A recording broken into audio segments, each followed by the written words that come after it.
Did you know that there are 1,500 active volcanoes around the world, and the United States is the country with the most? Meet Teresa. She is a volcanologist. Volcanologists are scientists that study volcanoes. They study how volcanoes form and try to figure out when and why they will erupt.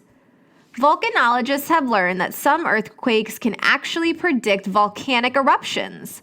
Most earthquakes happen when Earth's plates move past each other, but volcanic earthquakes are different. They happen as molten rock below a volcano pushes up on solid rock. When it pushes hard enough, the rock breaks and causes a small earthquake. Eventually, the molten rock pushes its way up through the volcano, and the volcano erupts. Today, Teresa is in Chile. Chile is a country in South America that has over 500 volcanoes. There was a small earthquake here just a few days ago. Volcanic earthquakes are usually small and can predict that a volcano is about to erupt. Teresa is here to study this earthquake and see if it is predicting that the nearby volcano is ready to erupt. In order to understand volcanic earthquakes, Teresa needs to understand the rock cycle. The rock cycle is the process that the Earth goes through to recycle old rocks and turn them into new rocks. The Earth's rock cycle is always happening, and volcanoes are a part of that cycle.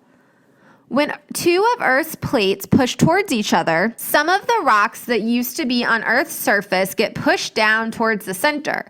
The heat from the lower layers of the Earth melt the rocks. Melted rock under the Earth's surface is called magma. The magma is always moving because of heat energy. The magma moves in convection currents, constantly rotating in the mantle. Some of the magma gets pushed up towards the Earth's surface. As the magma pushes against the rocks in Earth's crust, some of them break and make the Earth shake, a volcanic earthquake. Then, the molten rock eventually pushes its way up through the volcano, and the volcano erupts. When the hot magma comes to the surface, it's called lava. When the lava cools, it creates new rock. In Chile, Teresa sets up sensors that help her see if there is an earthquake and measure its size. These sensors are called seismographs. Seismographs will print out results that show Teresa how much energy the earthquake is releasing. Teresa is in Chile when another volcanic earthquake happens. It is much smaller than the original earthquake, but it is still very scary. The ground starts to shake under her feet. She can see the movement in her glass of water on the table. Teresa doesn't think that the volcano is going to erupt soon because of the size and shape of the waves that her seismographs collected. She will keep monitoring her seismograph to see if there are volcanic earthquakes in the future.